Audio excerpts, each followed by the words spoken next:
inyong lahat. Una po, nagbibigay lang ako sa ama ng ating barangay, kay Kapitan Rani Santiago at kay Maring Chareng Santiago at sa lahat po ng pamunuan ng Barangay Patala.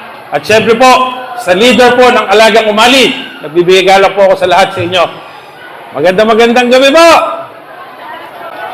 Ako naman po gusto ko muna kong magpasalamat sa inyong lahat dahil sa Barangay Patala po, lahat ng laban ko, lagi po akong number 1 dito sa inyo.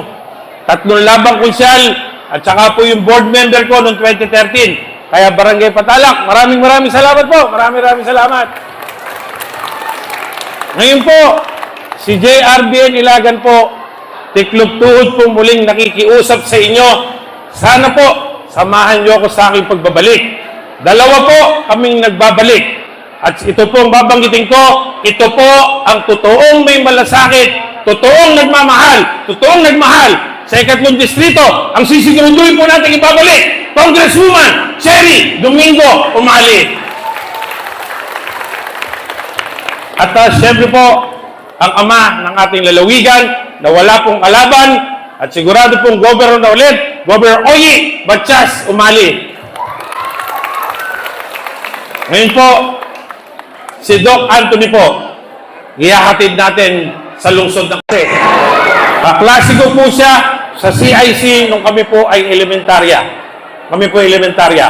Kaya po, kami po nung mga panahon ng aming kabataan, andun po kami, nagpi-fishball, nag-i-scramble. Mga batang kwan po kami doon, Batang Plaza Lucero.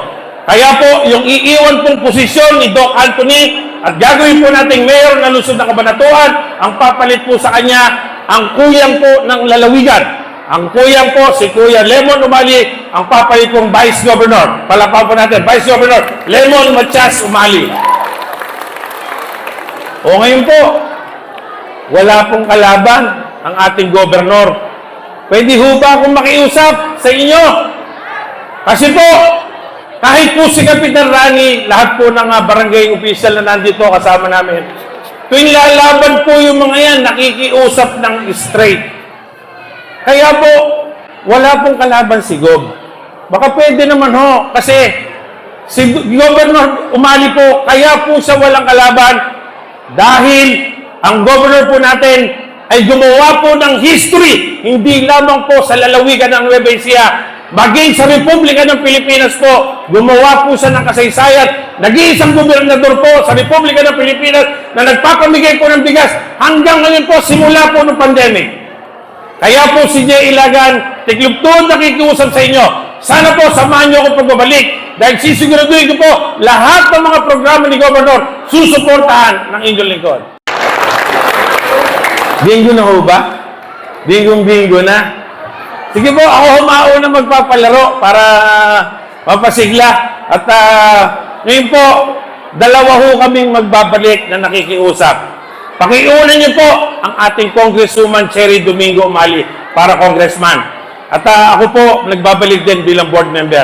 Ngayon po, hello, Bukal. baka pwede na ako magpabingo. Gusto nyo ba mapalaro si Bukal? Pwede na ho ba ako? Gusto na ho ba ako? Ay, naku yung masagyang palakpak! Ayan, mapapalaro si Bukal. 4 numbers. Unahan lang maka-4, Bukal. Unahan lang po mga 4 na numero. Ibig sabihin, 4 na tantos na. 4 na. Kayong manalo. Halimbawa po yan. Pag yung una ho, mga 4.